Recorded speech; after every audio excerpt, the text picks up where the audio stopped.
Hey guys, and welcome to the Reject Demon Toko. So, we kind of left off at a interesting spot where apparently there's also angels involved in whatever the hell is going on in Toko's world. And if I seem a little off at all, it's because I got like a really lot of, whoa, I can't talk. I got like a ton of sleep, and I'm still like really wonky from it because it's just like shit, I really needed that, but oh god. So much sleep, so groggy. Ugh. So yeah, but I guess angels exist, and I guess Toko is awful and can't, like, not pick a fight with things. So let's see how it all happens. Toko is walking slowly next to Gingso as they spot Devin and Nadia further down the street. Oh, you two are okay. Toko is mostly okay. Toko, why am I damp, fizzy, and high-strung? What? You're bleeding! You've got into another fight, huh? Yeah, I had— Hold still! You're going to need a lot more of those to get rid of the rest of the blood. Shush, let me do what I can do. I'm pretty sure it's your fault I feel like running a marathon. Toko grumbles a bit as Nadia tends to her forehead. Your girl has been worried sick about you for the past hour. Plus you made us miss the concert. I was busy. You have to know what's going on here. Trust me, I felt something weird in there, but I don't care. It's not my job to care, nor is it yours or anyone's. Relax. I can't relax. For someone who refuses to do the most basic job of a demon to the point where they can't even stay in hell anymore, you sure seem upset about these rules. They're hard.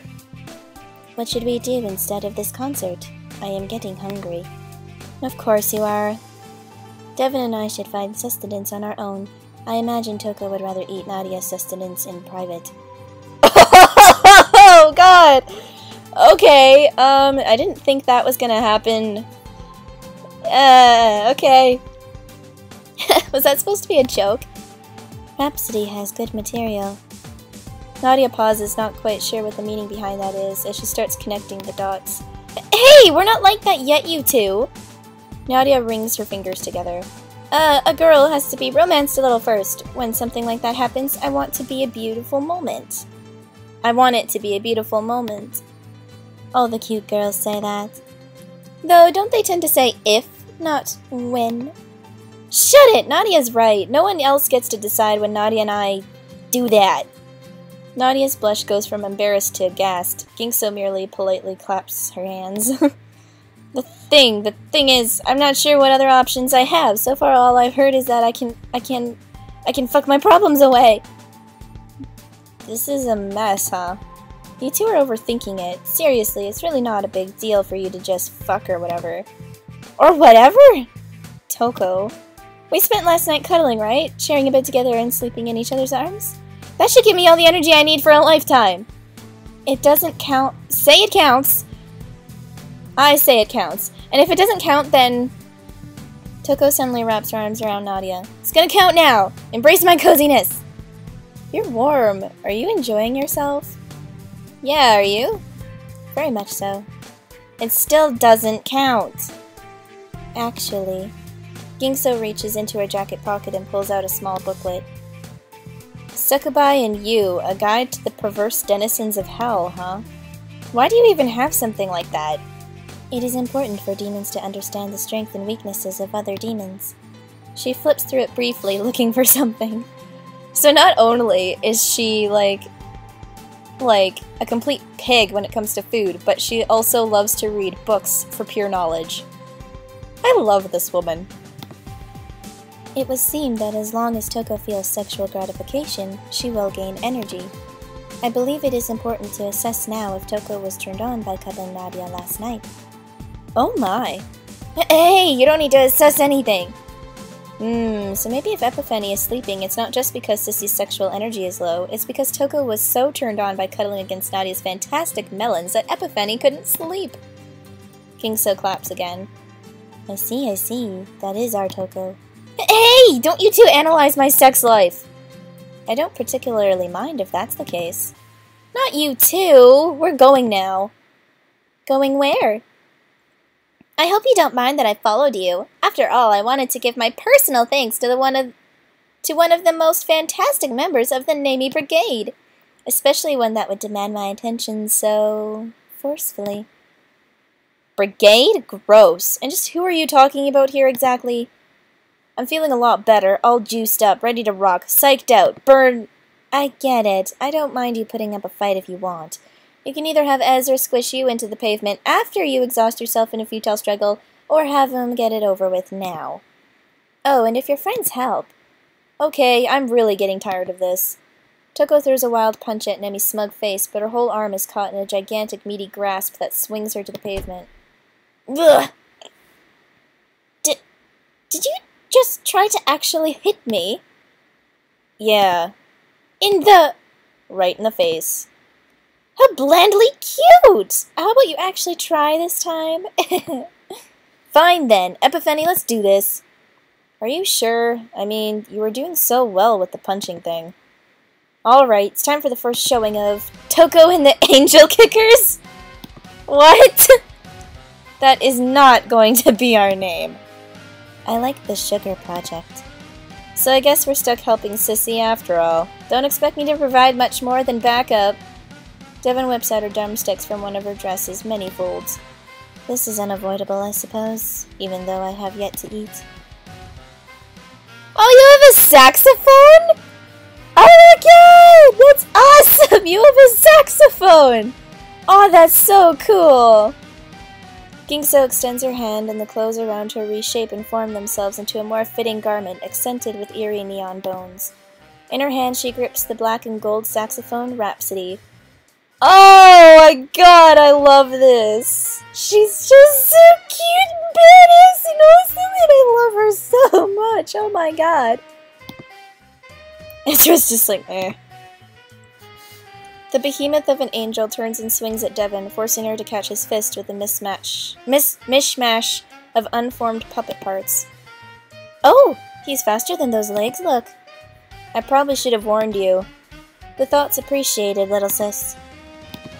Devon, ready this time, scrambles back from the next punch. This could be a bit of a pain. While Devon can step out of Ezra's wild attacks, she cannot avoid him entirely, and without the time and concentration necessary for setup, she has no hope of constructing her most powerful puppets. There is a bit too much to eat here in one sitting. That would be best. Do you have a suggestion for what would work? Invisible attack, sweet and sour sky. I'm not sure what that means, but let's try it. Psst! Psst! Over this way, Nadia! Stephanie motions for Nadia over by the street. It's the safest place we can still watch. We don't want to get caught in this mess. Stephanie, you don't need to stay here. You don't need to be involved. All this stuff... Don't worry about me. I'm gonna stick with you. After all, someone has to protect you, right? Stephanie flexes awkwardly and breaks down into a giggle. Sorry. I can feel Toko's heartbeat, but I can barely feel mine. Nadia? Never mind, let's just hope for the best. You care about that demon a lot, huh? About Toko? Wait, how did you know she... Whoops! Oh well, don't worry too much. Everything's alright. Well, not right now, but it will be alright in a bit. This is more normal-ish than you might expect. Ish? I know no one likes to hear this, but I promise I'll explain everything later. Right now I have to make sure things don't escalate any further. Escalate? What's going on? Nothing, just some bickering. And how are you going to make sure of that? Stand still and fight me! Are you too timid to take a punch without protection? Toko holds Epiphany by the neck as she swings towards Nemi, but the angle delicately spins away before striking another pose. Or angel. You're not a very good demon if all you do is mindlessly swing at me. She's actually quite fast, Toko. You need to try harder if you want to nail her. Nemi dances her way between Toko's attacks, giggling shrilly every time Epiphany whiffs through the air. I can't keep this up forever, Toko. I could use a nap. Do something. We can do this all day, Nemi. It's only a matter of time. That's the opposite of what I said! You're getting all sweaty. That's so gross. The taunt makes Toko far too aware of her body. She takes a step back and catches her breath. Nemi keeps her distance. Tired already? No more than you, but I'm getting bored of this setting. Let's make this a bit more comfortable. Nemi throws her hands up into the air and claps them together. Don't blink! Ah! What was once the city street is now nothing but a murky blackness. Well, where are we? Teehee! What a stupid question. You really are a sad excuse for a demon, aren't you? Everything out there is such a distraction. This should be more fun. Just you and me. Are you hitting on me? Of course not. That's so gauche. It's something your sister would do. I'm bringing us closer together. Wait, Nadia? Where is... She can't hear you. Now would you please stop being so uncooperative? Ugh, what is this sound anyway? The noise in here is driving me crazy. Yeesh, it sounds fine after post. Toko throws her fist towards Nemi. It's bound to work this time with her so close, but... What a dum-dum. Of course you can't fight in here. As if trapped in blackstrap, Toko finds herself immobile, squeezed by something she can't see. Ugh, what's happening to me? What the fuck is this place? Nadia! Bah, you're absolutely totally 110% unfun. If you must know, you're in my Super Nemi zone. What kind of shitty name is that? It's a place of beautiful purification. In a few minutes, you'll be slowly absolved of your sins and disappear into nothing. Isn't it be lovely? Well then. Devin, please hold yourself steady. Oh, that was Gingso. I didn't do her precious voice. Oh well. But why? Best interest. A tiny laugh bursts from below Devin's feet while Ezra charges at the succubus. Gingso, what are you? Ezra rears back his fist. Gingso! He swings at Devin's stomach. Gah! Huh? And the blow connects with all the force of a sleeping toddler wielding a wiffle bat. Ezra stares at his hand, dumbfounded. Ow? What just happened? Apologies, I messed up the second part of this. What was the second part? He was supposed to trip. Ezra tries to kick something off his legs, though Devin sees nothing there. Okay, so what do I do now? You think so little of yourself, and after all the time Rhapsody has bought for you. After I'm done breaking his spine, I'm tearing out your duodenum, Davy. Devin spins her snares around Ezra's extended fist. Be a dear and hold this brute tight for a quick moment. Will do, little miss. The tiny bunny slams into Ezra, and two more half-formed puppet monsters wrap about the giant's frame. Okay, Gingso, how long can you hold on to Mount Sinai here? Probably 30 more seconds. 29. 20. If I die, you die! 2 more minutes at best. Good girl, more than enough. Devin hadn't found the time to repair her puppets after Toko shredded them, so she's stuck with these malformed ones. They will have to do, or else. Ooh, what? I didn't know you could change form. That's really cool, actually. I like your outfit. Her dress melts across her body, reforming itself into an adorable frilled nightmare. Devin is getting tired of playing around. Hey, big guy! Is your giant strength all you have going for you? I bet there's more to you than that. Tell me, how do you feel about your boss? Ezra answers only with a punch to the Davy gripping his other arm. Aren't you even a little bit mad that Miss Nemi is having fun with my sister? Does she ever have that kind of fun with you? Or are you just so boringly chaste that the thought never crossed your mind? See, this is why I don't know why Toko is bothering with this fight. You guys are no fun. Messing with Toko's head was way more entertaining. You should have seen her all upset and frantic and ragey. She was so cute. But you? You're an eyesore. You are a giant hunk of flesh that exists as nothing more than an obstacle for me and a stepping stool for your boss. Even for an angel, that's pathetic. Don't you even have your own voice? Angels are supposed to be proud of their voices. Are you proud of silence? Ezra's face grows red as he rips Puppet's hand off him. What's that? Getting mad? Come on, one word. I want to hear one word out of you. Anything. Rhubarb, Sasquatch, Piccadilly, Francesca? Nemi? The monstrous angel pulls his vines apart and wraps Devin tight between his powerful fingers. Ugh! Devin can almost see the sweat on Ezra's brow turn to steam, but his eyes catch hers, and in them she can read without hearing. I'm proud of my silence. And he tightens his grip. Ugh! Devin is shaken like a rag doll. Only her will keeps her from succumbing to pain. Ezra slams his head onto hers. Ugh! You know, there are only a few things that make me genuinely angry. Clean, clinging guys who don't know how to have any fun. And people who don't realize the only one allowed to beat up Toko is me! She can barely give commands to Davy in this state. There's no sensation left in her fingers.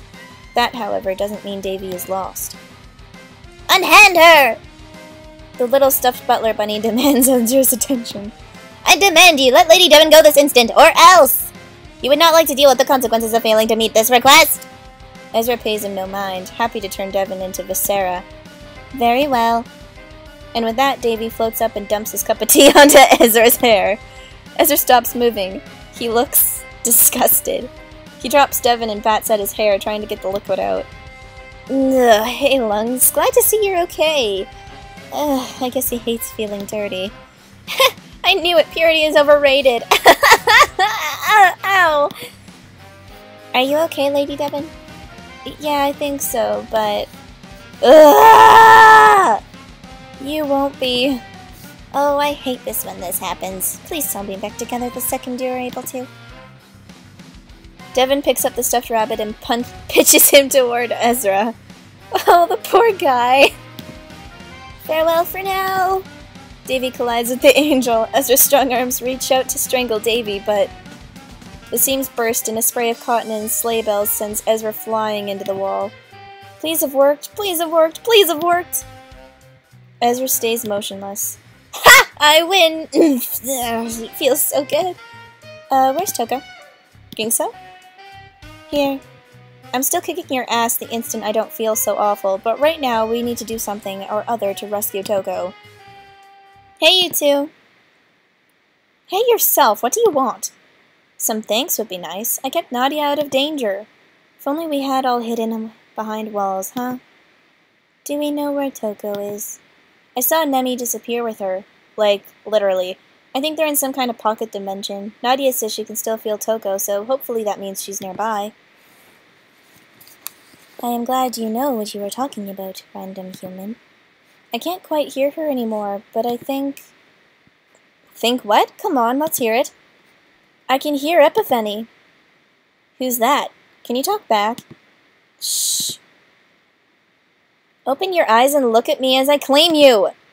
Toko feels like a balloon tied to a skyscraper. Terrible angelic pop music ripples over her skin. If there's a place of punishment for demons, it must involve having this song caught up in your head for all eternity.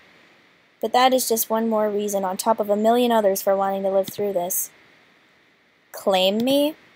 Hey, Nemi, do your worst. It may be pure, but do you think your desire is so much better than my desire? Naturally. Unchecked desire is dangerous, and it's my completely humble desire to fulfill my duty in life, making sure everyone I meet discards their frivolous nature and fixes their attention on the good and the beautiful. Me, for instance. The sound of a heartbeat was so obvious before, but now even that's fading away. You think that just because some ditzy goody two-shoes with crummy music has you down, you're just going to accept defeat? When have you ever listened to what others told you, even if they wanted what's best for you? Pathetic! Nadia, so you're just going to passively let yourself be liquidated by a mockery of all things good taste? Mockery of all things good taste. I just want to see Nadia again. Well then let's show this Powerpuff and get the hell out of here!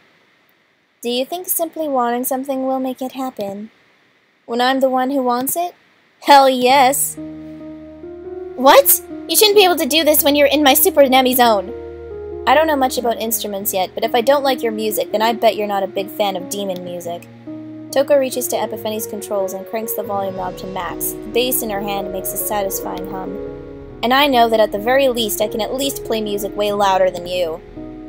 Hey, Toko, you little demon brat. Stop that this instant!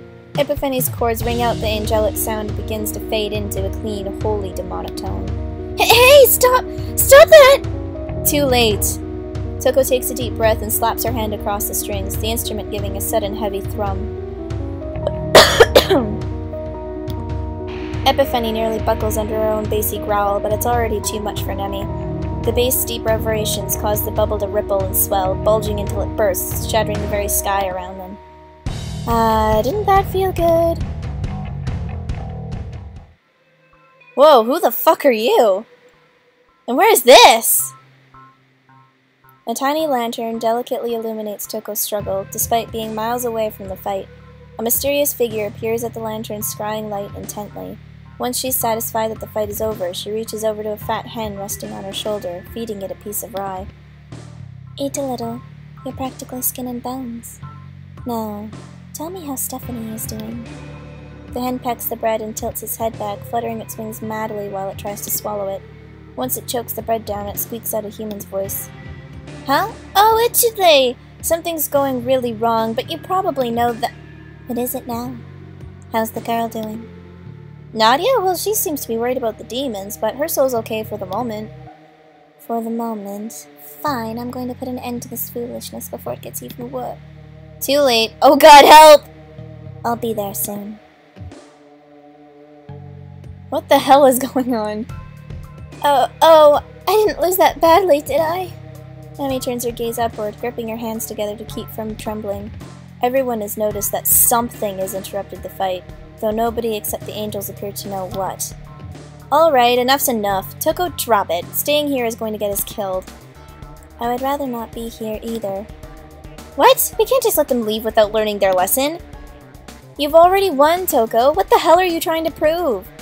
Something descends from the sky. Its presence freezes Nehemiah and Ezra to the ground with its majesty. I want to remind everyone that we're supposed to be alive enough to take on the rest of hell. If you guys want to blow it over... If you guys want to blow it before it even starts, fine, but leave me out of it. I can do drum solos, no problem. If you'd like to lay down on the altar and be a sacrifice, knock yourself out, sissy. I'll come with you, Devin. Toko, do not keep this up, please. Wait, Nadia, stay but... And are we to come to this? Do we searching her hopeful wings around salvation far above here? The scream of a massacred choir wrought into a broken human voice peals through the air. Simultaneously, Toko's heart beats faster than it ever has before and stops stone dead. Toko? Hey, I feel it too, but we can still get out of here if you move your legs. Holy shit! Who the fuck are you? The massive Sephirim elegantly reaches the ground, its blank face surveying the battlefield. Staying our child's head, the angels bring selves upside down, so it is said. Yes, I screwed up pretty hard. I wasn't expecting that. She's stronger than she looks. All the glamorous light has been washed from Nemiha's body, lost in the Fury beacon looking down upon the scene. I don't know what glamorous light washed footprints from upon the sky. Of here those beautiful souls flee scorched from Nemiha's body, lost in light dreamed on. Well, wait, please, you really don't need to interfere. What was I supposed to do? I don't... Hurry up and run! Epiphany screams at Toko, but it's no use. Toko can no longer understand how to control her body. The angel finally turns her attention to the demon. Those lucky enough to be ignored witness what looks like a practiced, almost mechanical curtsy. My soul is... Help me!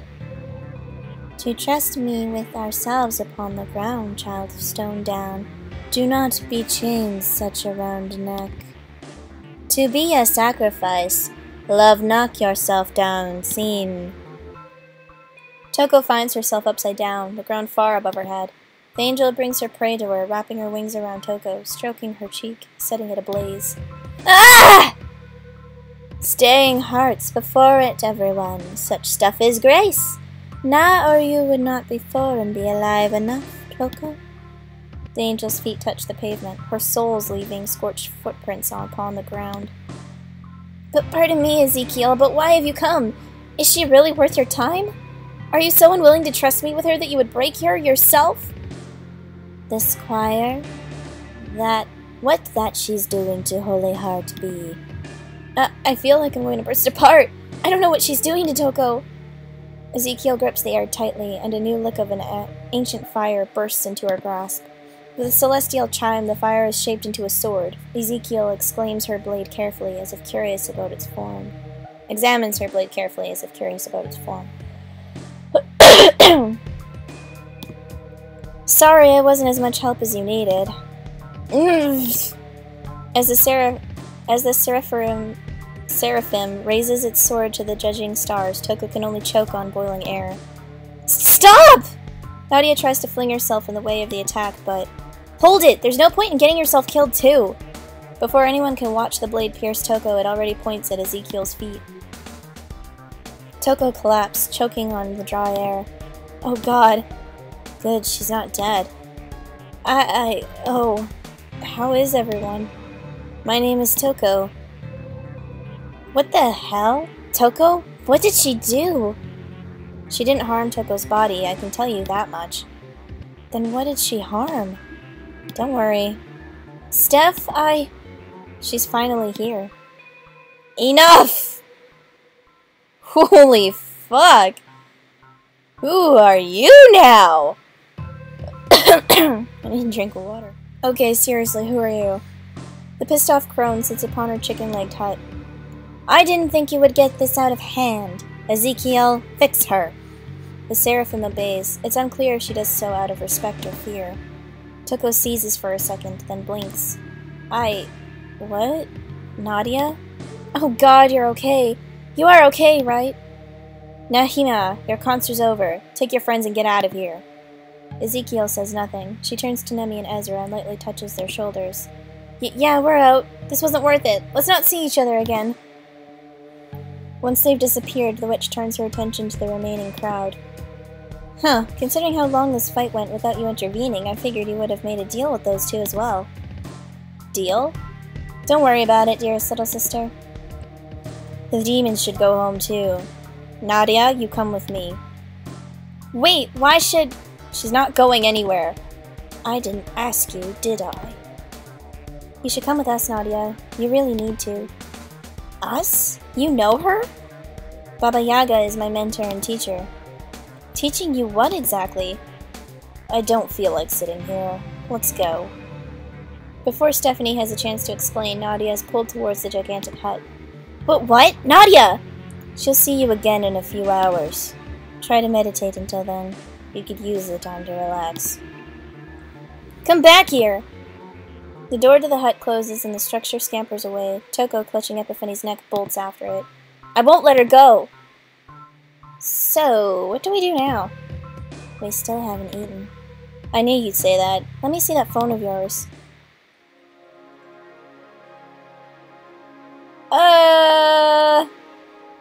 Okay.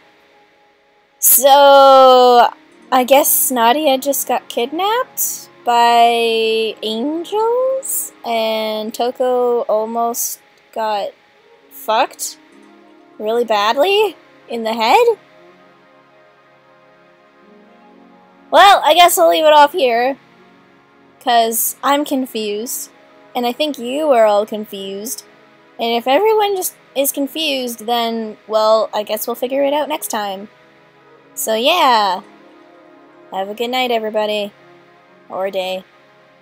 See ya. Hey guys, and thanks for watching this episode of The Reject Demon Toko Chapter 0 Prelude. If you're interested in watching more of this, I suggest you subscribe so that you'll be able to get more updates on the episodes that I'll be releasing, so just click on my icon for that. If you're more interested in something else, I've done Invisible Apartment, Journal, and Long Live the Queen, so if you're interested in checking those out, then just click the icons there. And I guess I'll see you in the next one. Bye!